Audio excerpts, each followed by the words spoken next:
โอเคสบายดีเจ้าสบายดีหมู่เพื่อนมื้อนี้นิสามีหลักคิดอันหนึงที่สิเปลี่ยน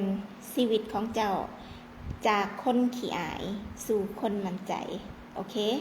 กฎข้อนี้นิสากะได้ใส่กับตัวเองมาแล้วก็ได้ผลแบบว่าเฮาได้ปลดล็อกบางอย่างเนาะกับมือคืนนี้นิสาก็ได้กลับไปอ่านหนังสือของดร.โจเซฟเมอร์ฟี่อีกเทื่อหนึ่งเพื่อทบทวนตัวเองและก็อยากเอามาให้ความรู้กับหมู่เพื่อนนำอยากปลดล็อกความอายให้หมู่เพื่อนนำเนาะก็เป็นหนังสือฝรั่งโอเคดร.โจเซฟเมอร์ฟี่ก็คือคนนี้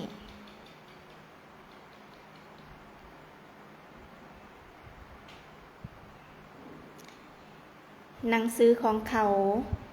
เป็นหนังสือที่เป็นกฎอมตะบ่เปลี่ยนแปลงบ่ว่ายุคสมัยใดสิเปลี่ยนไปแต่วิธีคิดหรือว่าหลักการ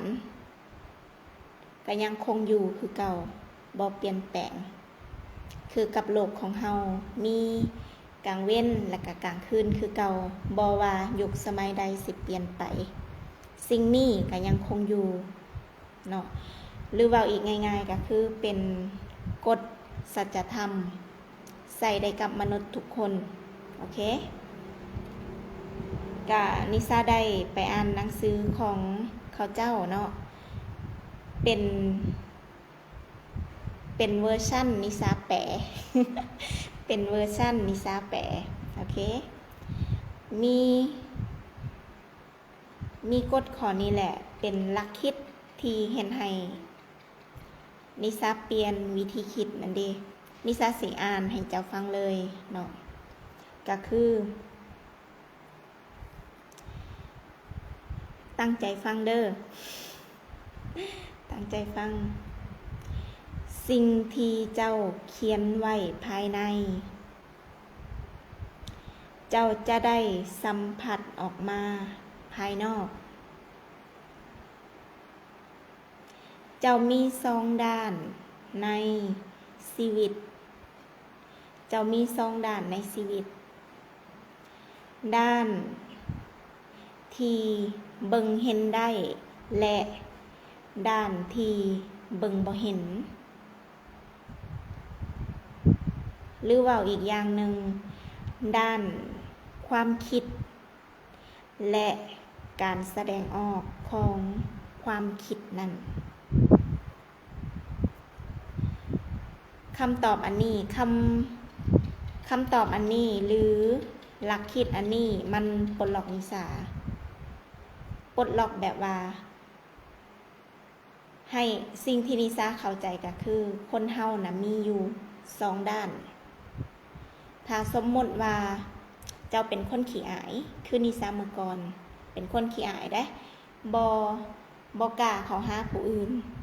แต่ว่าถุงมือนี่นะกล้าขึ้นเพราะว่านิสาเองก็ได้ปลดล็อกตัวเองไปเทื่อละล็อกนั่นเด้ก็คือคนเฮานะมีสองด้านเสมอด้านที่ขี้อายแล้วก็ด้านที่เฮามั่นใจเพราะฉะนั้นเจ้าจะต้องเอาด้านที่เจ้ามั่นใจออกมาแสดงออกภายนอกห้ามเอาด้านที่เจ้าบ่มั่นใจด้านที่เจ้าขี้อายมาแสดงออกถ้าเจ้าเอาด้านที่เจ้าขี้อายมาแสดงออกเจ้าก็เป็นคนขี้อายคือเก่าแต่จงจำไว้วิธีคิดอันนี้หลักคิดอันนี้คนเฮามีสองด้านเสมอถ้าเจ้าเป็นคนที่ขี้อาย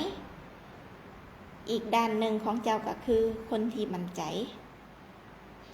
เจ้าจะต้องเอาด้านที่เจ้ามั่นใจออกมาแสดงออกภายนอกและเจ้าก็สิเป็นคนมั่นใจง่ายๆแบบนี้เลยเนาะกะมื้อนี้มีซ้ำนี้มื้อหน้าพบกันใหม่นิสาสิซอยเจ้าปลดล็อกความอายเทื่อละล็อกโอเค วันนี้กลับไปแล้วบ๊ายบาย